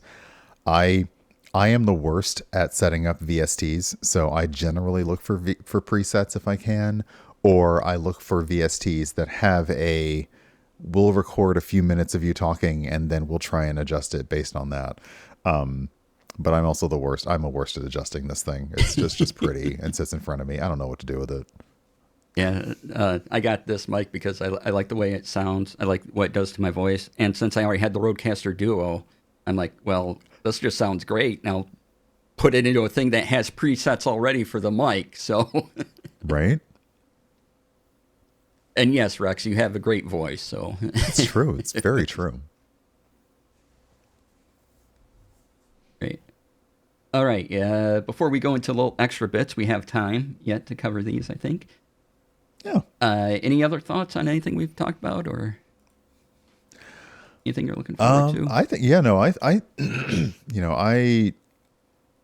I think, you know, again, I'm thinking about the audio. I'm thinking about the wireless mics. I feel weird because I have only just really started, like, I do a daily, well, okay, I don't do a daily because I've been sick, but I usually do like a daily workout or walk video, and I haven't really thought about it, but it's because of those videos that I got to like the magic number on TikTok where you can like get a stream key or put URLs in.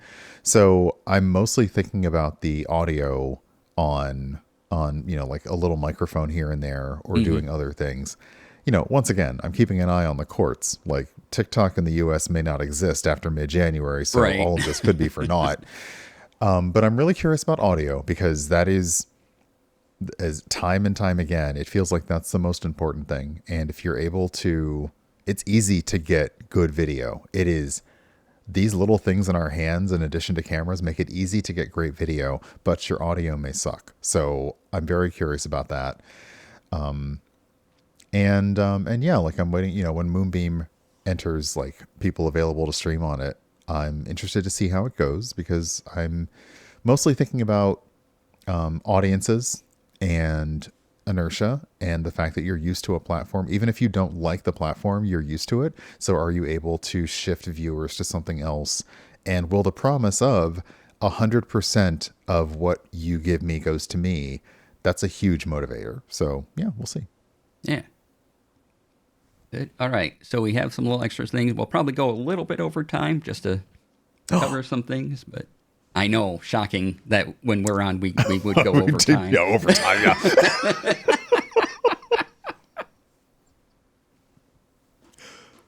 So this is extra material that we both came up with.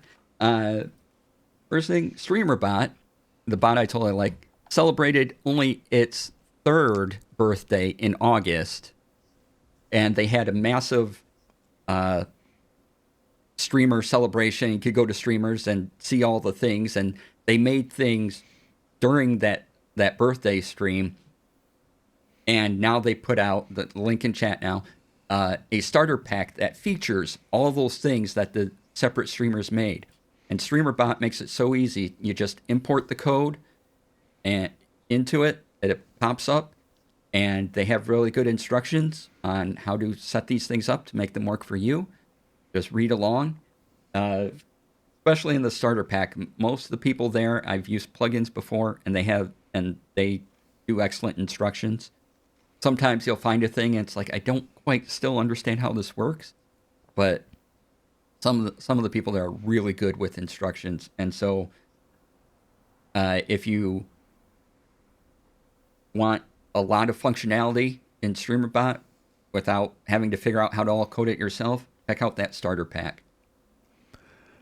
Just going through the starter pack and looking, there is a death counter for StreamerBot, which a lot of people tend to use, especially if you're a Souls-like player. A big one is the video shoutouts and the BRB clip player. A lot of people use those. But, birthday shoutouts. That's so cute. That's nice. These are really great. And the best thing with StreamerBot, if you use it, is you import it. You get a file, or you get a long string of text that just contains all the information for these things. It imports it right into your actions. And it will create, if it needs to create things that are also associated with it, like commands, and it brings them all in disabled. So it doesn't have them turned on. So you're able to just pull it all in. And then later when you have time to be like, oh, okay, do I want this one on or off?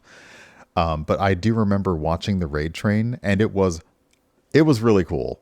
Not just people celebrating it, but yeah, people like making stuff and giving all kinds of advice. Which actually, let me grab the YouTube playlist here. You can see the whole playlist there. It was a lot of fun. And as somebody who, I'm already a coder for my day job, but as I've mentioned on social media, bots make you learn how to code other languages, which I think is just rude, first off. But if you want to get the most out of them, you have to learn just enough C# to be able to use StreamerBot. Not too much, but just enough. Just enough.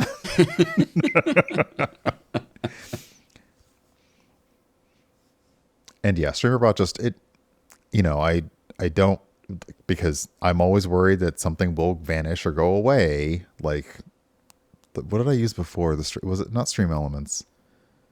Streamlabs chatbot. Like it's still out there and it still works, but it is no longer supported.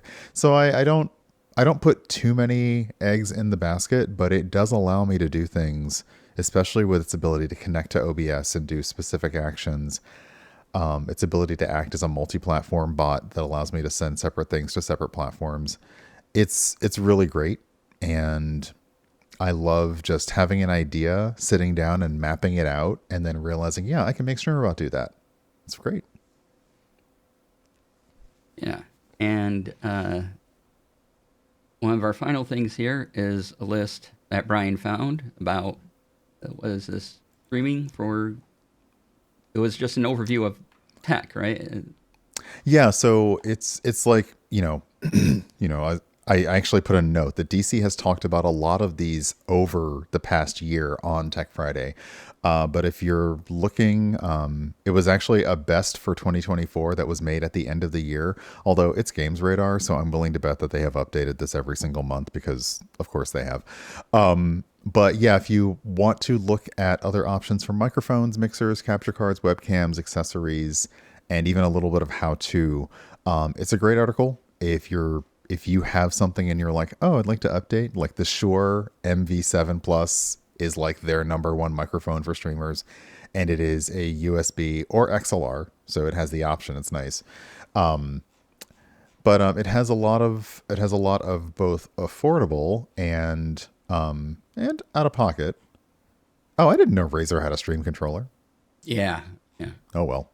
It's not a stream deck, so Yeah. Moving on, like right underneath it is the Rodecaster Duo. So, like there you go. But yeah, it's just one of those, like I was looking for, okay, did anybody cover, now that we are in December 2024, what, again, if somebody says, hey, I'd like to get into streaming, what do you suggest? I always look for good lists of middle of the road and not super expensive, but some people have money to spend and good for them. But I realized when I was going through the list is that, yeah, these are things that DC has talked about already. Like, so just, do you make a Tech Friday playlist? There is a Tech Friday playlist on YouTube. There, yeah. So go to the Tech Friday playlist. Yep, and see most of them when I get around to editing them and putting them up there. Otherwise, if you do want to see all the Tech Fridays, there's a playlist called live streams, and they're all in there somewhere. Yeah, that's the only thing about YouTube live versus not is that the live stuff, which stays on YouTube forever, but it's on a different tab, so it's all there. But usually it's better to wait for the edited version because it's a little bit cleaned up. Yeah. All right. And then I got a thing I wanted to do an unboxing of. Oh yeah. So yeah. So thank you again to the entire community that helped out in getting this. I appreciate it. But it came today just before we started stream, so I haven't had a chance to unlock it. So JD Lady, I am now with you in the Books Palma 2 ownership. Look, it's still in its plastic. Oh, it's so compact. Yeah, it feels good. Like, I mean, I got my Kindle, and that is like, yeah. Oh, don't look at that list. Don't look at that. Yeah. That's okay. Yeah. But yeah, so I'll be trying this out, and we'll talk about it on probably the next Tech Friday, because then I'll have had like a solid week with it or so.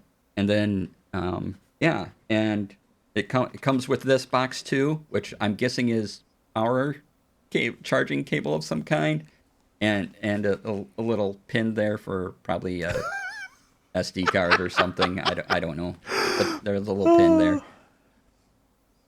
and instructions. Important instructions. No one's reading those. Yeah, I know. You're not reading those. not ringing those, and then it's just the box. So yeah, thank you everybody for making this possible. It was something I just wouldn't be able to have gotten on my own. So thank you. I really appreciate that, and this came a lot sooner than I expected. So yay!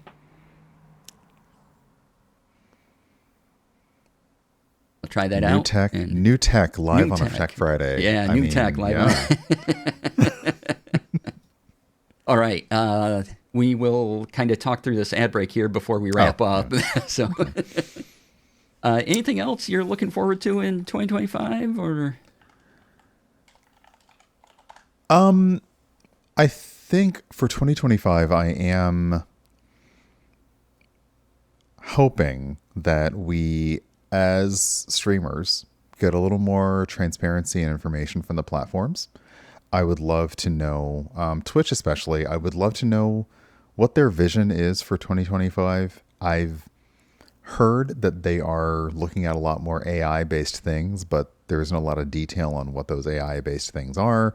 So I think in terms of a lot of people who still are using streaming for hopefully an income, or at the very least a supplementary income, it's more important for us all as freelancers / entrepreneurs to know, like, hey, what's the mood of the platform? What should we be ready for? What is your aim? What's your goal? And it feels like we get left out of those conversations a lot. So I'm hoping for streaming that will happen. I don't know. Currently it feels like the barriers to streaming have lowered significantly. So I could see people making it easier to go online and stream, but that does feel like a kind of thing that would be a proprietary application versus OBS, which, everyone should learn OBS. Mm-hmm. Learn OBS. It's good for you. So yeah, I'd like to see streaming as a whole sort of feel more hopeful for creators. The creator economy, the influencer economy, company sentiment around influencers is down. So if you're not one of the top 1% of streamers or influencers, you're not getting any play. And yeah, that's what I'd like for 2025. In terms of tech, it's funny because I look around, I'm like, what would I replace? What would I upgrade? My camera. So yeah. I may be looking for an upgrade in mirrorless cameras for 2025 to see if prices come down on really good brands, or if they introduce something else that's aimed at streaming. Yeah, that'd be great. I right now use the Elgato Basecam Pro, I think they call it. And I really like it. And again, I can adjust it with all the knobs. I get to touch many knobs to make things happen. So nice. It's great for me. Plus, it works with Prompter, and I can just, pretend I'm looking forward. If I ever get Prompter, it's all over. I will happily do ad reads forever if somebody gets me Prompter, and I'm probably going to have to afford to pay for it. So, listen. And I looked it up. You can put the OBSBOT Tiny 2 in the back of a Prompter as well. Oh, nice. So yeah, that's great. But I think one of the things I'm looking forward to in technology, and Springleaf was in a couple weeks ago asking this about what tech I was kind of looking forward to, and I think mini PCs is a market that has a lot of growth potential right now. You have talked about mini PCs before, yeah. Yeah, they're very powerful right now, and I think, as time goes on, that's only going to increase because that's typically how we see things work, right? Complex computer stuff gets smaller and smaller, and these are going to be great things to carry around or move around, or possibly even support streams with these tiny boxes, and you no longer have to get a huge thing, depending what you're streaming. I mean, there's still talk of dual PC streaming, and even if you had a mini PC that was able to handle all of the transmitting work, So you only have to build your gaming PC as a gaming PC. You don't have to worry about building your gaming PC as a miniature television production studio. So it would be nice to use a mini PC for the dual PC setup. But also, yeah, it would just be cool to have on the road. And, you know, like I think we both have MacBooks, which stream fairly well. Yeah. They do. Even over Wi-Fi. Like, it feels like sometimes my MacBook over Wi-Fi is a little better than my Windows machine over a hardwired Ethernet connection, which blows my mind. But M2 chips are apparently magical, so yay. But it'd be lovely to have on the road to be like, well, yeah, like the hotel has good Wi-Fi, or I've brought my own transmitter and I've loaded up enough time on it to just do a normal stream from anywhere. Mini PCs, though, yeah. Oh, Yeah. that'd be cool. That'd be really cool. Yeah, I think if there's one place where the PC market can kind of go, I think mini PCs is a good direction, and I can see where, you know, tablets are kind of waning down and everything else is kind of standard, but I think mini PCs probably have the best use case going forward. I wonder if, and this is a big if, because I think about the way that people interact with devices, and people still generally go back to having a laptop or a computer for the majority of their stuff. And I'm now wondering if we're going to start seeing the TVs with mini PCs or home, you know, like the wireless frames, or even possibly a digital assistant. But if you had a mini PC, you would just connect it to a screen. That's the kind of thing I'm wondering. Because again, it would kind of make that extra home consumer good a little better. Even if we still ask, like, do we need PCs and all of these things? But nobody asked if we needed AI and all of these things, and it's in there. So, Right. You know, why not? Just throw it in as a treat. A little noms for your tech. Yeah. Other things I'm looking forward to, just the technology. Like, I am looking forward to what Moonbeam does, and Amsel Suite, and even the link in bio site I've used, because they're, you know, just like 1 year old. Doris, that Yeah. GO, I'm affiliate for them, so I talk about them all the time. And seeing where these platforms go, oh, hey, there's my affiliate code. Look at that. It's like I have command for it. Thank you.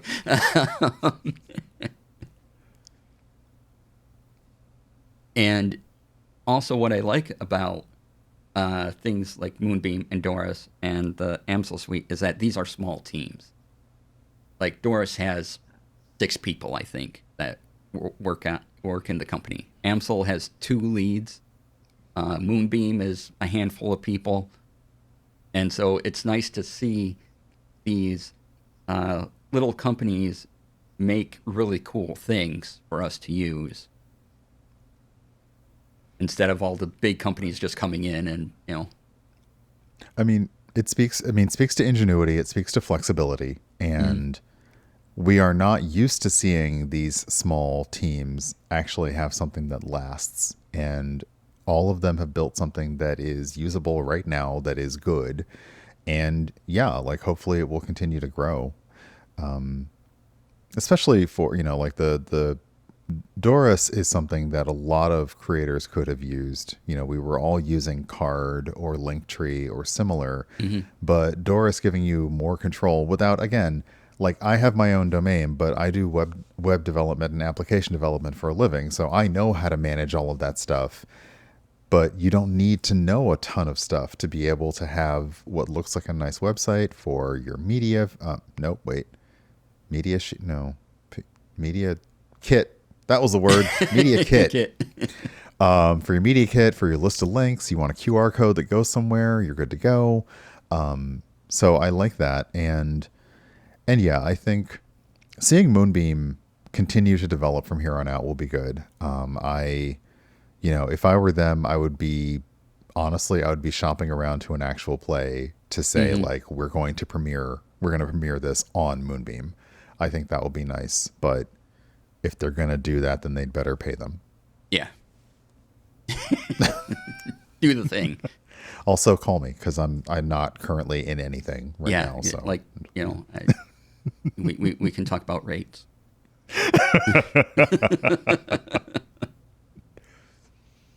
And another company I want to mention is the people who are doing Meld over at meldstudios.com. oh yes, They are, so instead of OBS, now there are a lot of other programs. I've tried quite a few that do stuff like OBS does, and none of them quite hit right.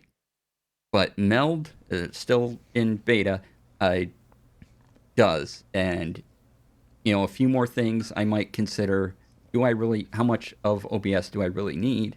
Because Meld is providing a pretty good experience. And if you want to get into the beta right now, you can sign up for it. And, they're letting more people in all the time. But again, small studio, and even OBS is technically a whole group of volunteers.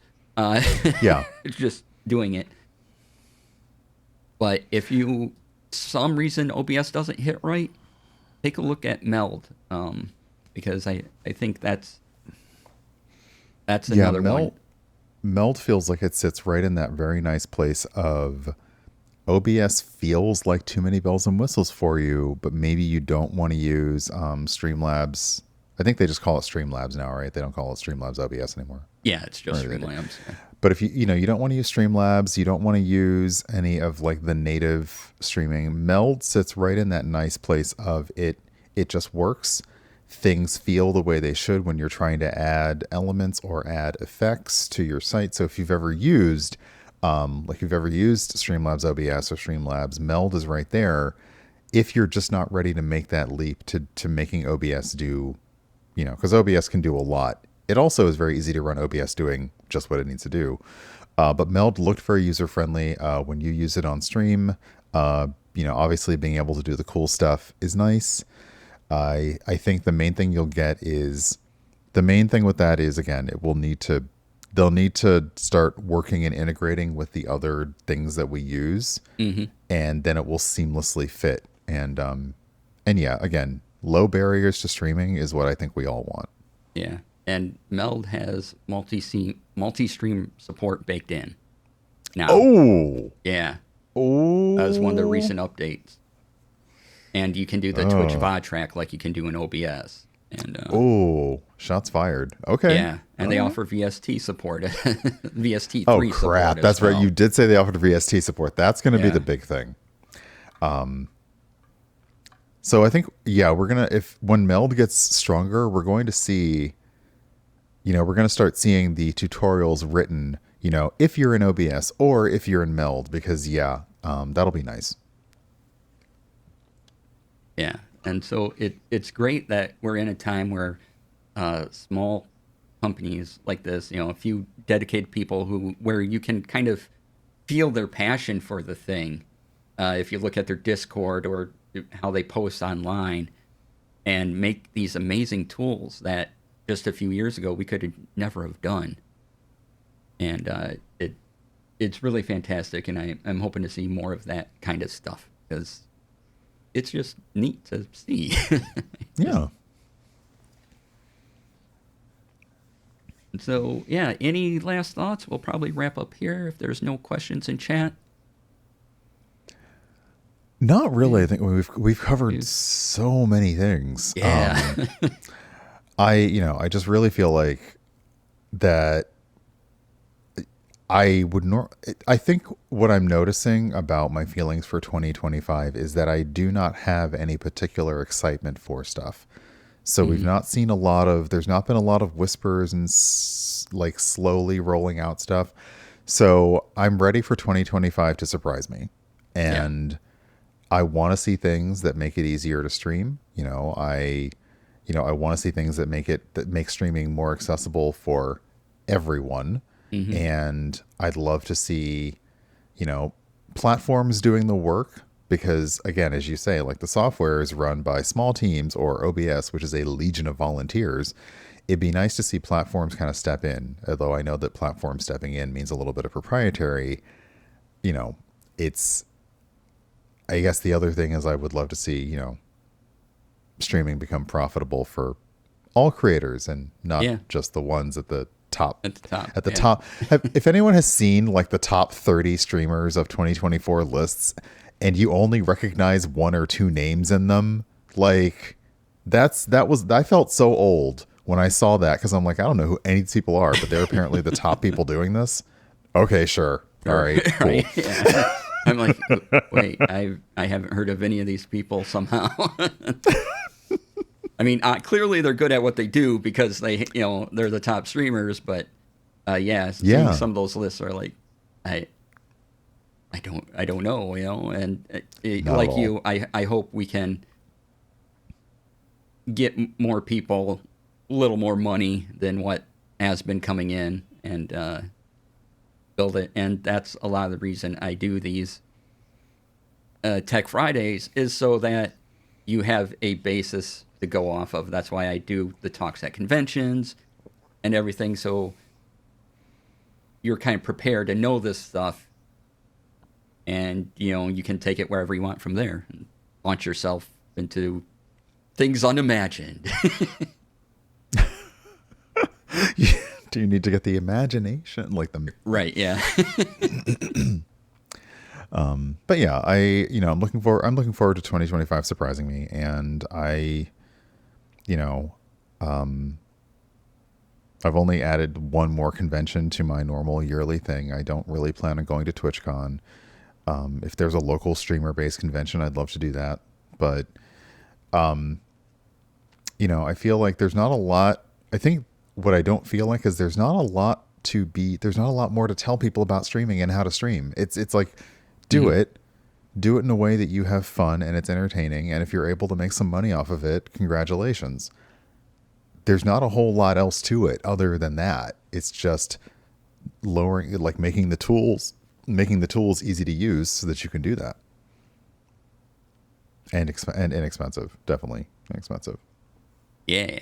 All right. So let's wrap up with that.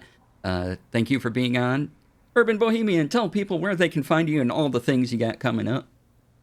I am Brian, aka Urban Bohemian. I mostly am on Twitch at twitch.tv/urbanbohemian. You can catch me weekend mornings. So today's Friday, right? Mm-hmm. We're in the meaningless time. But tomorrow, Saturday and Sunday morning, I'll be playing in the morning on Twitch, and I'll be actually streaming on New Year's Eve. So do stop in. We will not be streaming until midnight unless somebody gives me money for that, because no. Let's see. I don't currently have any games or charity streams coming up. So if you're out there and you want a lovely TTRPG performer for something, by all means, give me a call. And you can next find me in person at MagicCon Chicago, which is happening in late February. I'll be there learning all about this magic stuff, and there may be something else in store, which I will say stay tuned to my socials to get a little more information on that as we approach February. Excellent. And I have been your host for today. I'm DC. You can find me all the places, DC Lasair. Go to dclasair.com. And I will once again plug Doris because I am an affiliate again. So there's a bunch of free stuff you can do. It's a link in bio site. They have blogs. They have link shortening. A lot of cool stuff. And if you go there and use my affiliate code, you like what you see, use DC Lasair and save yourself 30% off for 3 months. And I, as an affiliate, I do get a little bit of that subscription for a while. So just note that as well. That's another way you can support me. But yeah. Also, I will be at MagicCon Chicago. I'm pretty sure. So I got some details to iron out yet, but it looks like I'll be there. And so if you're going to be there, you get to see me and Brian in 3D. I mean, whole extra dimension. I'm not promising 3D. I am only willing right now at this point to agree to 2D. So 3D is an upcharge. You got to have the premium package of seeing me to get 3D. We'll give you a QR code so you can get a discount.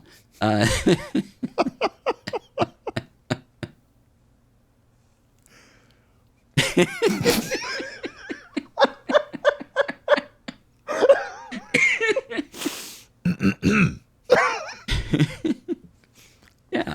So I'll be back next Friday with another Tech Friday. We will talk about CES 2025, all the weird stuff, and then all the stuff that relates to what we're doing here. And of course, there'll be whatever TTRPG news you can come up with. I will be back Monday. Yeah, Monday. I'll be right here with a video game. I think I haven't finished The Legend of Zelda, the latest one, the Echoes of Wisdom. So I have to finish that yet because Dragon Age came out and I stopped because Dragon Age. But so I'll probably go through more than Monday, 12 p.m. Pacific, 3 p.m. Eastern. That's generally my schedule, Monday through Friday. Wednesdays are Gunpla. So I go over there to my other desk and build Gunpla on Wednesdays. Friday is Tech Friday, where you can come in with questions, ask me. And if I'm going to plug a thing, I'm just going to copy Brian at this point. But if you are hiring, I'm a pretty good producer of TTRPG actual plays. So pretty good. Okay, can we not with that pretty good stuff? I had to stop myself from swearing because it's going out on YouTube. DC Lasair was our producer for the final, final season, but also several final seasons of Rivals of Waterdeep, and has been a professional, easy to work with, easy to deal with producer that allows the cast to sit back, relax, focus on the game, and know that the product that goes out to stream is going to be good. So yes, if you are looking to hire somebody, great. Also, if you're looking to book time to get a session of what do they call it when you tell someone how to do stuff? I don't know, mentoring or whatever. Yeah. Teaching. I don't know, get some rates for those and put those on your Ko-Fi. But yeah, you should definitely reach out because there is a lot of good knowledge, and DC has said he just wants everybody to be able to do this thing well and have fun and without stress, and he's very good at it. Thank you for that. Appreciate it. Also, hire UrbanBohemian for everything because he's great. So thank you all for being here. Really appreciate you taking the time to hang out with us. We have gone a little longer, as we are wont to do every time I have UrbanBohemian on. That's true. So I'm gonna go eat and get bubbly after this. It's almost New Year's. I got bottles in the fridge and snacks, so I'm good to go. Yay, snacks! And I gotta go have dinner because between lunch and now I've just had a cookie, so I should probably have a real meal. But I appreciate everybody taking the time to be here. Just doing that, being in here. The follows, the retweets, the whatever Blue Sky calls the reposting things, viewing, taking the time to hit the like buttons and go to our links is absolutely fantastic. That's invaluable support. And if you can support financially, we both have multiple ways to do that: Ko-Fis, Patreons, Twitch streams. Look into those. Thank you all once again for making it possible for me to get the Books Palma 2. I can't tell you how much I appreciate that. You've all been spectacular, and Tech Friday will be back in the new year. I'll be back on Monday. Go watch UrbanBohemian streams over the weekend because you'll like yourself more. You just watch his streams and you feel better. Your day has brightened considerably. Aw, shucks. Thank you. So go check out Brian. And have a fantastic weekend. And thank you all again for being here. I'm going to refresh my stream to see who we can go on a raid to. Oh, yay. Do you have anyone that we could? I can take a look and see who's online on my following list. Yeah. And yeah, I think some of us, we can't say, we can definitely say have a happy and safe new year. It's just that some of us will see you before the new year. So we can't say like, see you next year, like everybody at work loves to do when you leave and you're about to head out. Let's see here. I think I see the same face. I probably have the same names as you, so I trust your leading us thing. All right. I flubbed that completely. But yeah. Well, I see that Jeff is on, so I think we'll go raid Jeff. Okie dokie. And fantastic streamer. Let's see, what is he doing? Just chatting right now. Let me type it in correctly, because we'll go over there. And thanks again. Have a fabulous weekend. Thanks once again to Brian for being here and taking the time out. Really appreciate that. It's always wonderful to have you. And yeah, have a great weekend. See you Monday and in Herb Stream, tomorrow. So be there. It's early. It's fine. Stay in bed, but also put me up in your browser so I get that view. But yeah. All right. See y'all later. Thanks so much. Bye. Bye.